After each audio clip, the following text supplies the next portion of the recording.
Silahkan ya, kalau ada tanya jawab. Ada pertanyaan nih Ustadz dari chat. Ada yang mau bertanya nggak ibu-ibu? Di chat sudah ada, Mbak. Bacain ya Ustadz. Ya, silakan. Dari Ibu Yunita Safitri, izin bertanya Ustadz, bagaimana nasib seseorang yang pernah kumpul bersama komunitas orang-orang yang berwala, tapi kemudian dia berpindah ke Syiah? Apakah orang seperti ini bisa dijemput dari neraka? Demikian Ustadz. Iya, artinya memang normatifnya begitu ya. Kata Qur'annya itu begitu. Usyurul ladzina zalamu wa azwajahum wa ma kanu ya'budun. Ya. Wasiqal ladzina kafaru ila jahannama zumara. Ya. Dikiringnya manusia ke neraka itu bergerombol-gerombol, bukan satu-satu masuk begitu ya. Ini gerombolan ya, orang Yahudi, ini gerombolan Nasoro ya. Normatifnya begitu ya. Adapun kalau dia masih masih ada istilahnya, kalau dalam hadis itu mithqala dzarratin fil iman. Ya. Masih ada satu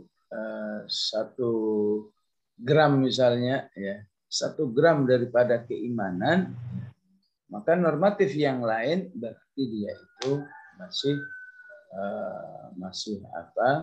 masih ada harapan untuk tetap masuk surga Allah Subhanahu wa taala, karena dalam proses penyaringan ahlun nar agar masuk surga itu juga tidak terlepas daripada Allah katakan akhriju man kana fi qalbihi mithqala dzarratin minal iman.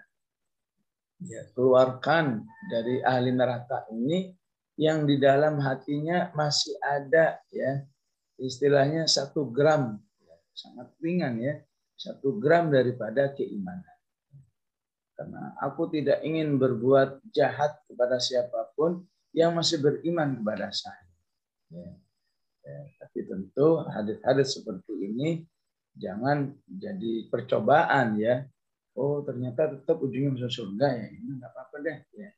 Yang dikira adab neraka itu kayak kena sentuh setrikaan ya. Ya. Maka Rasulullah katakan seringan-ringannya adab neraka itu ya. Ya, kalau ada 1 bara api neraka diletakkan di kaki manusia itu, maka langsung menembus ke otak manusia itu menjadi mendidih dan matang. Padahal cuma di telapaknya saja. Kemudian wallahu a'lam, kalau ya, kefasikannya itu mengarah kepada ya, ada pembatalan akidah. Itu wallahu a'lam. Kalau sudah sampai pembatalan akidah, terserah Allah dah bagaimana ya. Ya, karena meyakini Mirza Ahmad Ghulam itu sebagai nabi itu batalan akidah. Ya. Ya. Syiah juga begitu. Ya. Padahal Allah sudah mengatakan ulaika mubarrauna mimma yaqulun. Ya. Ya. Bahwa orang seperti Aisyah, seperti Sofwan bin Mu'attal dan lainnya itu nggak mungkin ya berzina. Tapi Syiah masih ngotot enggak itu berzina. Ya. Ya. Ngapain masih ngotot-ngotot begitu? Padahal itu Allah udah jelas mengatakan ulaika mubarrauna mimma yaqulun. Ya. Informasi Al-Quran nggak percaya, ya. Kita begitu hormatnya kepada Abu Bakar, Umar, Syiah malah ya salah satu agenda hariannya adalah berdoa melaknat 2 orang ini. Sehingga kata para ulama, bagaimana kita bisa menganggap orang seperti itu min ahlil iman, ya. Sementara Rasulullah sangat mencintai 2 orang. 2 orang ini Abu Bakar Siddiq ini statusnya bukan sahabat aja, ya. statusnya bukan santrinya saja, ini juga mertua bagi Rasulullah. Ya. Abu Bakar ada Aisyahnya, Umar ada Hafsahnya. Jadi ini orang segala-galanya. Bagaimana mungkin tega ada orang membenci dua orang ini, sementara gurunya, menantunya orang terbaik di dunia. Sehingga nggak ada lain, sebetulnya dia cuma ingin menyerang Rasulullah. Nggak berani, yang diserang ya menantunya, yang diserang murid, ya murid kesayangannya. Dalam kondisi ini bagaimana mungkin kita bisa menjadikan mereka min ahlil iman, ya, wallahu a'lam. Ya. Tapi zahir-zahirnya begitu kan, zahir-zahirnya musabaqah tilawah Al-Quran tingkat dunia itu memang diadakannya di Iran. Ya. Sehingga bagi yang nggak paham siapa itu Syiah akan berdebat, bagaimana bisa disebut orang kafir seperti itu, ya. Ini mereka punya kegiatan MTQ internasional, ya pemimpin-pemimpinnya pada hadir, nunduk-nunduk begitu khusyuknya. Itulah Allah alam. Itu ada Syiah ini, ya namanya juga orang munafik. Rasulullah aja, ya kalau memang tidak diberitahu oleh Rasulullah, maka menganggap orang munafik itu ya udah dari kelompok kaum muslimin, ya. Wa mimman haulakum minal a'rabi munafiqun, ya. Wa min ahlil madinati maradu 'alan nifaq. Di Madinah ini banyak orang-orang yang munafiknya luar biasa. Ya. Munafik itu kan maksudnya casingnya muslim, dalamnya kafir banget. Bukan sekedar kafir doang, banget, ya. Itu disebut dengan maradu, ya. Sebagaimana setan yang jahat banget itu disebut dengan marodah, ya. Min ahlil madinati maradu 'ala nifaq la ta'lamuhum nahnu na'lamuhum. Kamu nggak tahu mereka itu siapa aja, kami yang tahu, ya. Maka untuk Syiah juga seperti itu, ya. Jadi kita kalau bahas Syiah, bahas Ahmadiyah, bahas Ali, kita cuma bisa bahas fikrohnya. Orang-orangnya terserah Allah lah, ya. Fikrohnya memang secara normatif itu fikroh kekufuran semua. Allah. Ada lagi Ustadz? Ya, silakan. Dari Ibu Penny Erika, izin bertanya Ustadz, kalau dalam kehidupan berumah tangga, bolehkah salah satu pihak untuk curhat mengenai pasangannya untuk melegakan dan menjadi pelajaran curhatnya pada orang tertentu? Curhatnya pada orang tertentu, ya. Al-Quran mengatakan begini, ya. Faba'athu hakamam min ahlihi wa hakamam min ahliha. Ya. Maka curhat termasuk adalah seseorang yang ingin mengeluarkan permasalahan rumah tangga itu pada pihak ketiga. Maka pihak ketiga ini yang dianjurkan oleh Al-Quran adalah ya, minimal hakaman. Ya. Hakaman itu orang yang betul-betul kita bisa percaya memberi solusi. Ya. Jadi bukan cuma karena solmetan, cuma karena ada orang yang percaya, tapi belum tentu bisa memberi solusi. Ya. Jadi ciri khas orang bisa solusi apakah karena ilmunya, apakah karena ibadahnya, apakah karena interaksinya dengan masyarakat, dengan segala permasalahan yang ada. Karena ini Al-Quran sangat tepat, ya, hakaman, ya. Orang yang harus betul-betul kita pilih bisa memberi solusi. Ya. Dan cukup banyak kisah di lapangan ketika salah mengungkapkan permasalahan rumah tangga bukan kepada manusia yang hakaman, ya, maka hasilnya apa? Hasilnya rumah tangganya tambah kacau. Ya. Jadi tidak sedikit, ya, gara-gara salah, shadaqallahul adzim, suruh memilih hakaman, ya, tapi dia tidak pilih, ya, hakaman itu. Kemudian terjadi apa? Ya, akhirnya si wanita itu, ya, malah dinikahi sama hakaman yang salah tadi. Ya. Akhirnya tambah kacau. Ya. Bukan diberi solusi, ya, malah ujung-ujungnya udah nikah sama saya aja deh. Ya. Ya. Wah, ini yang bahaya, ya. Ya, kalau mau hakaman sungguhnya justru si orang yang dicurhati ini harus dalam upaya, ya, gimana hubungan dengan suaminya semakin baik, ya. Ya, bukan dari awal sudah, wah kayaknya boleh juga ini ibu ini, ya, curhat ujung-ujungnya udah nikah sama aja saya saja, insya Allah bahagia kamu, ya. Ya. Akhirnya si wanita ini disuruh minta cerai ke suaminya, ya. Bercerai, ya. Akhirnya nikah dengan orang yang dimaksudkan hakaman. Akhirnya terjadi benturan yang luar biasa antara orang yang hakaman ini dengan mantan suaminya. Ya. Ini tidak sedikit, ya, saya jumpai dalam kehidupan di lapangan ini. Ya. Nah, karena itu harus berhati-hati memilih hakaman. Ya. Ya. Nah, ini di surat apa? Nisa, ya. Nisa 35, ya. Fab'athu hakaman. Yang lebih bagus lagi orang yang bijak min ahlihi, ya, dari keluarganya, ya. Apa pamannya, ya, apa bibinya, ya, apa kalau ada kakak perempuan iparnya, ya, ya, atau bahkan mertuanya kalau memang bisa menjadi solusi, ya. Ya, itulah, ya.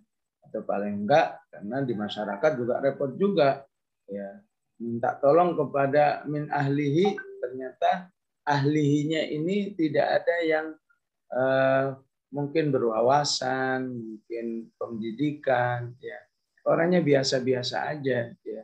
Jangan-jangan begitu dikasih permasalahan, wah saya aja udah pusing, masa kamu tambahin pusing lagi, ya. Ya, malah dianggap nambah kepusingan, ya. Saya aja begini udah banyak masalah ini, kalau kamu cerita saya nambah lagi masalah, ya. Maka ini ahli yang nggak laik disebut hakaman, ya. Jadi kalau bisa dua-duanya, ya, orang yang bijak dan dari keluarga. Kalau enggak ya minimal orang yang bijak saja, ya. Ya. Maka dilarang oleh Rasulullah SAW menceritakan urusan rumah tangga bukan dalam rangka hakaman, ya. Bukan dalam rangka memberi solusi, ya, ya. Tapi cuma ingin cerita aja, ya.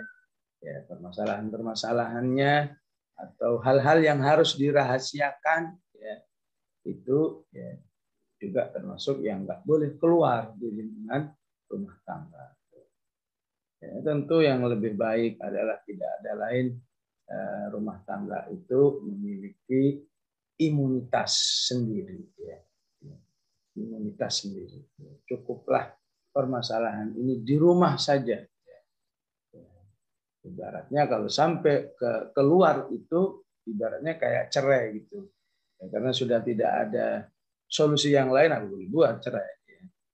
Istilahnya kalau memang tidak ada solusi yang lain kecuali harus cerita kepada yang lain, ya, maka ya, silahkan bercerita, ya, tapi selektif. Ya. Tapi cobalah belajar dari surat At-Talaq, ya. Berulang-ulang kata takwa di situ disebut, ya. Ya. Ya, di halaman pertama aja kurang lebih 4 kali takwa. Di halaman kedua takwa. Artinya apa? Aslinya sebaik-baik solusi rumah tangga, ya, kembalilah kepada Allah. Tingkatkanlah ketaatan kita kepada Allah. Ya. Ya. Karena yang menguasai hati seorang istri, yang menguasai hati seorang suami hanyalah Allah. Jadi kalau Allah ini diketuk terus, ya, ayo perbanyak istighfar, perbanyak sholawat, perbanyak tasbih, perbanyak baca Quran, perbanyak ya sholatnya, infaknya. Nggak mungkin itu janji itu nggak berlaku ya. Kan janjinya wa may yattaqillaha yaj'al lahu makhraja. Siapa yang bertakwa ya, Allah akan berikan solusi. Jadi kalau di dalam diri kita sendiri ada solusi ya, ini fikrah awalnya ya. Kecuali kalau ada darurat ya udahlah ya. Seharusnya kita berpikir kalau di dalam internal kita saja kata Allah ada solusi, apa nyari keluar? Yattaqillaha yaj'al lahu makhraja.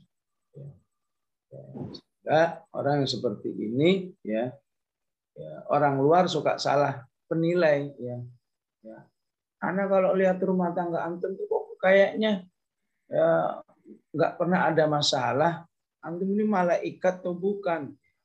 Kata yang dipuji ya, siapa bilang nggak ada masalah? Nah, kita aja nggak pernah ngomong ya.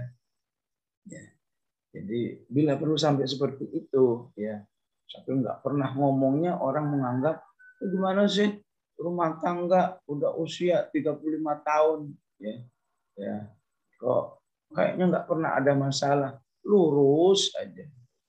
Kata yang menjalaninya, kamu aja nggak tahu di dalamnya kayak apa. Satu dengan lain saling menyabar-nyabarkan diri. Kenapa? Karena ada ketakwaan. Wa may yatawakkal 'ala Allahi fa huwa hasbuh. Siapa yang selalu menyerahkan dirinya kepada Allah, udahlah Allah itu segala-galanya bagi manusia, nggak perlu butuh makhluk yang lain. Yattaqillaha yaj'al lahu min amrihi yusra. Kalau bertakwa, urusan-urusan yang istilahnya rumit ya, usut ya, kayak benang itu susah udah usut ya. Udah selesailah nanti ya. Itu juga harus dimiliki dulu ya.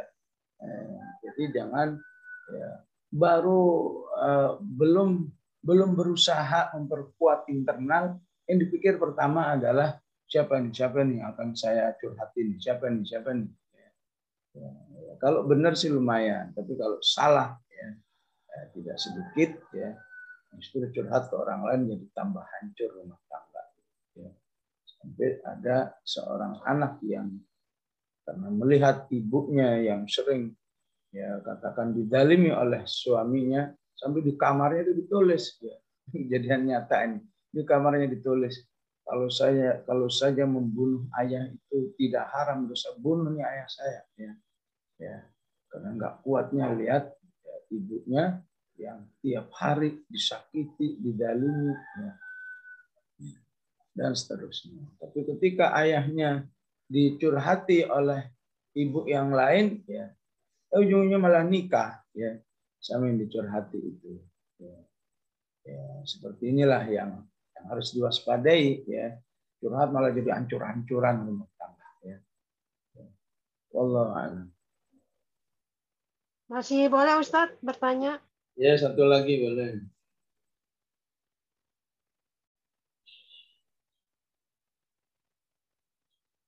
Izin bertanya Ustadz, bila seseorang sedang berbincang atau bertemu bertiga, tapi seseorang itu diabaikan, apakah harus berusaha melibatkan diri atau membiarkan saja diabaikan? Ya tadi minta izin seharusnya. Ibu maaf ya, barang 10 menit saja saya mau ngomong berduaan ya. Tidak perlu definitif ya. Saya ingin mengabaikan Anda sebentar aja 10 menit. Ya. Biar apa? Biar tidak terkesan ketika mengabaikan itu bukan karena membencinya, bukan karena merendahkannya ya, atau menganggapnya nggak berarti di dalam pertemuan 3 orang itu ya. Jadi izin ya, maaf saya cuma berdua aja ya apa ya saya lihat ini di dalam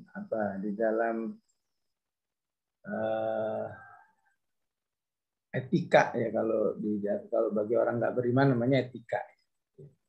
Bahkan etika internasional itu ternyata itu sangat diutamakan ya, hal-hal seperti itu ya. Ya ceritanya dulu saya saat menjadi anggota dewan diutus untuk mengamati pertemuan bisnis di Singapura ya, untuk mengamati agar mereka bisa diarahkan berinvestasi ke Jakarta. Saya lihat walaupun semuanya orang kafir ya, tapi kalau mereka misalnya lagi ngobrol bertiga, tapi ada satu yang ingin ditinggalkan, itu juga minta izin, minta izin, ya macam-macam lah ya. Maaf ya, saya ingin ngomong sama si fulan ini sebentar. Biasa ya, walaupun kalau etika orang kafir kan lebih kepada pencitraan ya. Saya ini loh pebisnis yang sopan, bisnis yang nggak songong gitulah. Jadi soal cinta-cintaan mah nggak ada ya. Udah amat siapa ente ya. Tapi dalam orang beriman ya, itu bukan sekedar pencitraan bahwa Anda berakhlak, tapi Anda ingin menunjukkan bahwa saya tetap berwala kepada Anda walaupun Anda belum bisa kami ajak sementara ngobrol ikut bertiga ini. Jadi saya punya hajat khusus ngobrol terbatas ini. Baik seperti itu, insya Allah. Bismillahirrahmanirrahim. Alhamdulillahirabbil alamin. Allahumma shalli wa sallim ala sayyidina Muhammad wa ala ali sayyidina Muhammad. Allahumma ighfir lana wa liwalidina warhamhum kama rabbawna shighara. Rabbana la tuzigh qulubana ba'da idh hadaytana wa hab lana min ladunka rahmah innaka antal wahhab. Rabbana hab lana min azwajina wa dhurriyyatina qurrata a'yun waj'alna lil muttaqin. Sallallahu alaihi sayyidina Muhammad wa ala alihi wasallam. Alhamdulillahirabbil alamin. Wassalamualaikum warahmatullahi wabarakatuh.